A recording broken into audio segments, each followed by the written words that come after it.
الحمد لله وحده والصلاة والسلام على من لا نبي بعده أما بعد فأعوذ بالله من الشيطان الرجيم بسم الله الرحمن الرحيم إن الله لا يغير ما بقوم حتى يغيروا ما بأنفسهم. بے شک اللہ تعالیٰ اس وقت تک کسی قوم کی تقدیر نہیں بدلتے جب تک وہ خود اپنے آپ کو بدلنے کی کوشش نہ کرے.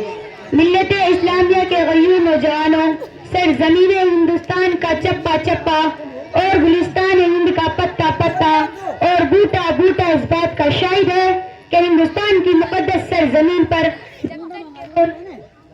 جب تن کے گورے مگرمن کے کالے انگریزوں کا ناپاک سایہ پڑا اور جب شاذ سی قوم ہندوستان کے تخت و تاج کا مالک بن بیٹھی تو سب سے پہلے انگریز اقتدار کے خلاف علم بغاوت ہم نے بلند کیا. راہوں کے خطرات سے بے فکر ہو کر ملک کی آزادی کی تلاش میں پھانسی کے پھندوں کو چوم کر ہم نے اپنا منزل کا نشان پوچھا تو کبھی ملک کی آزادی کے لیے ہم نے اپنے جسموں کو لہوحان کروایا. آگ کے انگاروں میں جانا پسند کیا. ہم نے اس ملک کی آزادی کے خاطر برسر عدالت میں ہمیں آزادی سنائی تو مالٹا کی کوٹریوں کو ہم نے اپنا مسکن بنایا.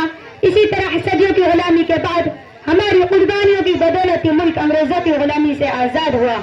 اس لیے بہت سوچ سمجھ کر ہم نے جمہوریت کا راستہ اختیار کیا تاکہ مختلف مذاہب اور ادیان کے کروڑوں ہندوستانی آزادی کی حقیقی دولت سے سرفراز ہو سکے. لیکن دوستو، آزادی کے بعد یوں ملے وطن کے لوگ ہم سے آزادی کے بعد یوں ملے وطن کے لوگ ہم سے آزادی کے بعد جیسے بے حس باپ کو دوش شادی کے بعد. میرے ہندوستانیوں، کبھی آزادی کے بعد کی تاریخ اٹھا کر دیکھیں کہ ہندوستان کے مسلمانوں پر کیسے کیسے ظلم کے پہاڑ توڑے گئے. تو کبھی گورکشپ کے نام پر اخلاق کو قتل کیا جاتا ہے تو کبھی پہلو خاکہ، کبھی جاتی واد کو لے کر حافظ جنید کا قتل کیا جاتا ہے تو کبھی مظفر نگر میں ہماری ماں بہنوں کی عزتوں کو اچھالا جاتا ہے. کبھی گجرات کے اندر ہمارے معصوم چھوٹے چھوٹے بچوں کو گاجر مولی کی طرح کاٹ کر پھینک دیا جاتا ہے. ہمارے مساجدوں کو مسمار کیا جاتا ہے. ہمارے مدارس مکاتب پر شک کی نظر ڈالی جاتی ہے. دوستو، میں حکومت سے بات پہنچا دینا چاہتی ہوں. ارے افریقہ پرست طاقتوں، اتحاد کے دشمنوں، سیکولرزم کے نام پر اپنی سیاست کی روٹیاں سینکنے والے، کان کھول کر سن لو.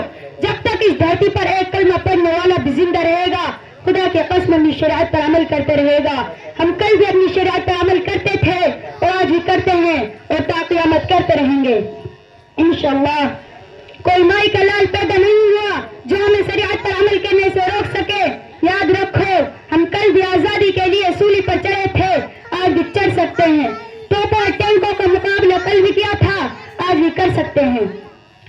بارودی شعلے سے جھلک سکتے ہیں لیکن ہم اپنے دین و دھرم پر آنچ نہیں آنے دے سکتے. فرعون بنے پھرتے ہیں جو ڈھاتے ہیں ظلم کمزوروں پر. فرعون بنے پھرتے ہیں جو ڈھاتے ہیں ظلم کمزوروں پر.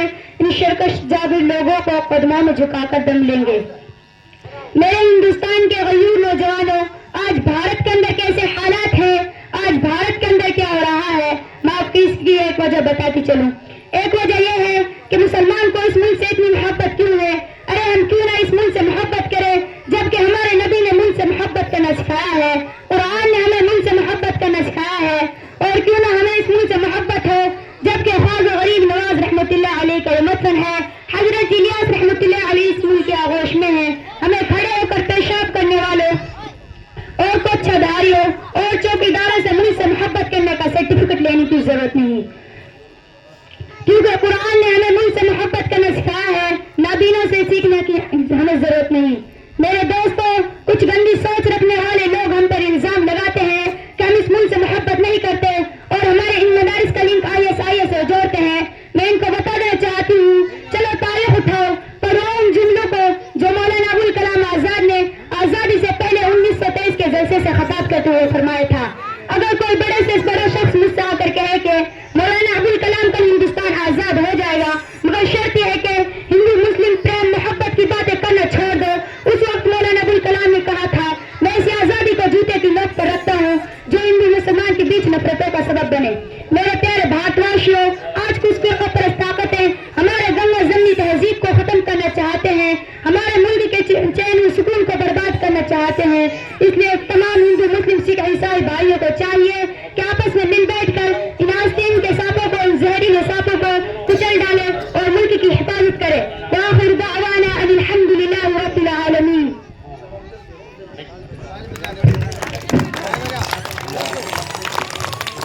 ٹھیک ٹھیک.